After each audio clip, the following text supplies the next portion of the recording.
এবং অনেক দিন ধরেই আমরা জানি তীব্রামতা বিভিন্ন ইস্যু নিয়ে ওনারা ইস্যু সমাধানের লক্ষ্যে বারবার আমাদের গোচরে এনেছেন, কেন্দ্রীয় সরকারের গোচরও এনেছিলেন এবং মাঝে মধ্যে আমাদের ডায়লগও হয়েছে ওনাদের সাথে যে কিভাবে ওনাদের এই সমস্যার সমাধান হয়।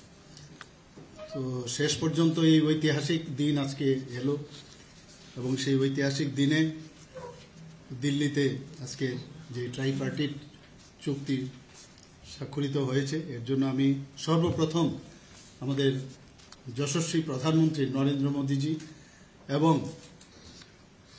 আমাদের ভারত সরকারের গৃহমন্ত্রী এবং সমবায় মন্ত্রী ওনাকে আমি ধন্যবাদ দিতে চাই এবং ওনার ঐকান্তিক যে চেষ্টা, সেই চেষ্টার কারণেই আজকের এই ঐতিহাসিক চুক্তি সম্পাদিত হয়েছে। এবং আমি ধন্যবাদ দেব তীব্রামতা দলের যিনি ফাউন্ডার যিনি ছিলেন মহারাজা প্রদ্যোৎ কিশোর মাণিক্য দেববর্মনজিকে। এবং সেখানে গতকালই আমি বিধানসভার থেকে আমার যেতে হয়েছে, আমার সাথে আমাদের দুজন মিনিস্টারও আমার সাথে গিয়েছিল। আপনারা সবাই দেখেছেন কারা কারা গিয়েছে এবং আমার সাথে চিফ সেক্রেটারি মহোদয় গিয়েছেন, কারণ ট্রাইপার্টিট যে চুক্তি সেখানে ত্রিপুরা সরকারের পক্ষ থেকে চিফ সেক্রেটারি মহোদয় সাইন করবেন, এর জন্য উনিও যেতে হয়েছে ওনাকে। অ্যাকচুয়ালি আমি দিল্লিতেও বলেছি it is the need of the hour এবং বর্তমান সময়ে এই চুক্তির খুব ইম্পর্টেন্ট এবং আমরা চাই যে ত্রিপুরাতে শান্তি বজায় থাকুক। আর বারবার আমি যেটা বলি যে আমরা সমস্যা সৃষ্টি করে আমরা এই সরকারে আমরা থাকতে চাই না, সমস্যা সমাধানের মাধ্যমে আমরা এই সরকারে থাকতে চাই এবং এইবারেও কিন্তু তার প্রতিফলিত হলো। কেন্দ্রীয় সরকারও বারবার এই চেষ্টা করেছেন। নর্থ ইস্ট রিজিয়নে আমরা সবাই জানি কতগুলো চুক্তি সম্পাদিত হয়েছে, সবাই আমরা জানি। এবং মাননীয় প্রধানমন্ত্রীজি বারবার বলছেন যে নর্থ ইস্ট যদি ডেভেলপমেন্ট না হয়, এখানে যদি শান্তি প্রতিষ্ঠিত না হয়, তাহলে ভারতবর্ষ কোনো অবস্থায় ডেভেলপমেন্ট হবে না এবং শান্তিতেও থাকতে পারবে না। আগে আমরা দেখতাম যে ইন্টার বর্ডার সমস্যা ছিল, মানে এক একটা আমাদের নর্থ ইস্টের, যেটাকে অষ্টলক্ষ্মী বলা হয়েছে, মাননীয় প্রধানমন্ত্রীজি বলেন, একটা নিজের ভারতবর্ষের মধ্যেই এক স্টেটের সাথে বর্ডার নিয়ে সমস্যা, সেই সমাধানও এখন কিন্তু কেন্দ্রীয় সরকারের হস্তক্ষেপে সেই সমাধানও হয়েছে। এবং আজকে কিন্তু আরেকটা নতুন ইতিহাস সৃষ্টি হলো ত্রিপুরার ইতিহাসে তো বটেই, এবং এতগুলো চুক্তির মধ্যে আরেকটা উল্লেখযোগ্য চুক্তি আজকে তীব্রামতার সাথে এই চুক্তি সম্পাদিত হয়েছে।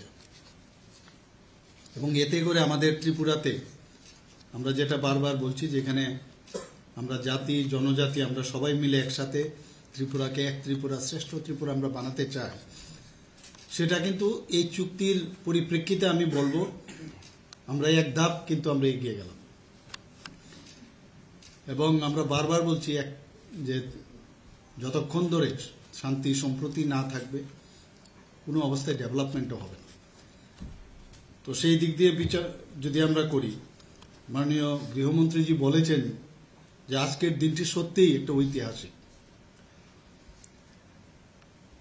এবং আমরা দেখেছি আগে দেখতাম যে নর্থ ইস্ট মানে একটা উগ্রপন্থীদের একটা আনাগোনা, উগ্রবাদ, যেন মনে হচ্ছে যেন এখানে উগ্রবাদের মাধ্যমেই এই নর্থ ইস্ট চলবে এবং নানা রকম বিবাদ এই নর্থ ইস্টের মধ্যে থাকতো। ত্রিপুরাও এর মধ্যে আমরা সবাই জানি যে এনএলএফটি থেকে আরম্ভ করে বিভিন্ন সময় বিভিন্ন উগ্রবাদী সংগঠন এখানে ছিল এবং সেগুলোকে এখন হিংসামুক্ত বলুন, আজকে উগ্রবাদ মুক্ত বলুন, বিবাদমুক্ত বলুন, সেটা কিন্তু মাননীয় প্রধানমন্ত্রীজির মার্গদর্শনে এবং আমাদের গৃহমন্ত্রীজির হস্তক্ষেপে সেটা সম্ভব হয়েছে। এবং ত্রিপুরায় শুধু নয়, সারা নর্থ ইস্টার্ন রিজিয়নে যারা এই বিশ্বাস করতেন তারা কিন্তু আজকে মূল স্রোতে ফিরে এসেছেন।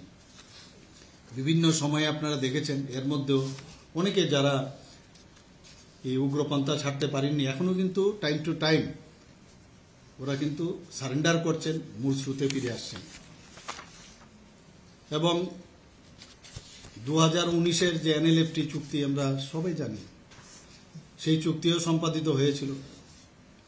2020-তে ব্রুরিয়াং শরণার্থীদের সঙ্গে যে কোয়াড্রিপার্টাইট যে চুক্তি, সেটাও আমরা সবাই জানি। 2021 সালে কার্বি চুক্তি, 2022 সালে আদিবাসী চুক্তি এবং পরে আসাম মেঘালয় আন্তঃরাজ্য সীমানা যে নির্ধারণ চুক্তি, সেটাও হয়েছে। 2023 সালে আসাম অরুণাচল প্রদেশ, সেখানেও বর্ডারের যে নির্ধারণ সেটা চুক্তিটাও হয়েছে। 2023 সালে ডিমাসা চুক্তি হয়েছে। UNLF চুক্তিও পরে যেটা আলফা শান্তি চুক্তি, সেটাও হয়েছে। এবং আজকে এই আমাদের ত্রিপুরা মথার সাথে আমাদের চুক্তি হল। তো কত গুরুত্ব সহকারে কেন্দ্রীয় সরকার এবং আমাদের প্রধানমন্ত্রীজি, মাননীয় প্রধানমন্ত্রীজি মার্গদর্শনে আমাদের গৃহমন্ত্রীজি যেভাবে যে সমস্যা কিভাবে সমাধান করা যায় সেটা কিন্তু বারবার আমরা দেখতে পাচ্ছি। এবং এতে করে এই যে আমাদের NDA সরকার আছে, সেখানে কিন্তু প্রায় 11টা ভিন্ন ভিন্ন যে আমাদের চুক্তি আছে, তার মাধ্যমে এই নর্থ ইস্টের একটা পিস যাতে থাকে, শান্তি যেন প্রতিষ্ঠিত হয়। এবং বিভিন্ন আমরা দেখছি সশস্ত্র সংগ্রামের কথা বলতো তারা, সেই সংগ্রাম ওরা বুঝতে পারছে এইভাবে কিন্তু কোনোদিন সশস্ত্র সংগ্রামের ডাক দিয়ে কোনোদিন মানুষের সমস্যার সমাধান করা যাবে না, এবং তারা মূল স্রোতে ফিরে এসছে। আমার বিশ্বাস এই চুক্তির মাধ্যমে যারা জনজাতি গোষ্ঠীর যাদের অধিকার নিয়ে কথা বলছে, সেগুলো আমি বিশ্বাস করি সেগুলোর আমরা সমাধান করব। এবং জাতি জনজাতি আমরা সবাই মিলে, কাউকে ডিপ্রাইভ করার আমাদের ইচ্ছেও নেই। আমাদের ডাবল ইঞ্জিনের সরকার আমরা বললাম যেগুলো এতে প্রমাণিত হয়, কাউকে ডিপ্রাইভ করার ইচ্ছে নেই। এবং যে সব সমস্যাগুলো আমাদের রয়েছে সেইগুলো আমরা আলোচনার মাধ্যমে আমরা বিভিন্ন যে যৌথ ওয়ার্কিং গ্রুপ হবে এবং কমিটি গঠন করে, এবং যখন উভয় পক্ষ সহমত পোষণ করবে তখনই আমরা এগুলো ইমপ্লিমেন্ট আমরা করব। এবং বিশেষ করে যে বিষয়গুলো নিয়ে আজকে ভেরি ইম্পর্টেন্ট, আপনারা বাই দিস টাইম নিশ্চয়ই পেয়ে গেছেন, সেগুলো হচ্ছে তাদের ইতিহাস, জনজাতিদের ইতিহাস এবং জমির অধিকার, রাজনৈতিক অধিকার, অর্থনৈতিক উন্নয়ন, পরিচিতি, সাংস্কৃতিক, ভাষা ইত্যাদি বিষয়ে বেশি স্ট্রেস দেওয়া হবে, যাতে করে এগুলো আমরা সমাধান করতে পারি। আজকের যখন ওখানে চুক্তি সম্পাদিত হয়েছিল, সেখানে আমাদের মহারাজা প্রদ্যোৎ কিশোর দেববর্মা তো ছিলেনই, পাশাপাশি আমাদের LOP সবাই জানেন, যিনি আমাদের বিধানসভার যিনি লিডার অফ অপোজিশন, উনি ওখানে ছিলেন। তাছাড়া উপস্থিত ছিলেন ত্রিপুরা মথার যিনি প্রেসিডেন্ট বিজয় কুমার রাঙ্কলও উপস্থিত ছিলেন, এবং আমাদের যে ত্রিপুরা সরকারের মাননীয় মন্ত্রী বিকাশ দেববর্মা এবং শ্রী শুক্লাচরণ নোয়াতিও উপস্থিত ছিলেন। এবং এখানে আমাদের ত্রিপুরা সরকারের তরফ থেকে চিফ সেক্রেটারি স্বাক্ষর করেছেন শ্রী JK সিনহা মহোদয়, এবং কেন্দ্রীয় সরকারের পক্ষে স্বাক্ষর করেন ভারত সরকারের স্বরাষ্ট্র মন্ত্রকের যিনি অতিরিক্ত সচিব শ্রী পীযূষ গোয়েল। তো আমি আশা করি যে আমাদের একসাথে মিলে আমরা এক ভারত শ্রেষ্ঠ ভারত, এক ত্রিপুরা শ্রেষ্ঠ ত্রিপুরা অবশ্যই এই চুক্তির মাধ্যমে সেটা আমরা করব।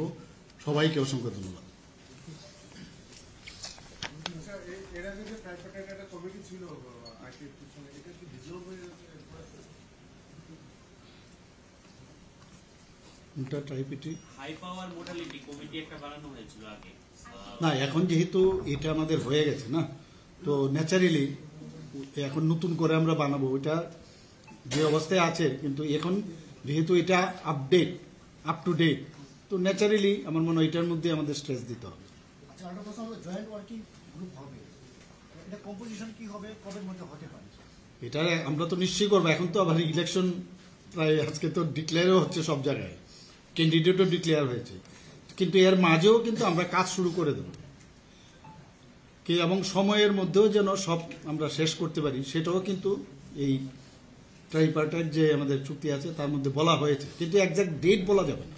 ইলেকশন আগে কি মানে ধরুন কমিটি ফরমেশন এবং কি মিটিং হতে না, পারে? সেটা দেখবেন যখন যখন হবে, আপনারা তো নিশ্চয়ই তার খবর পাবেন।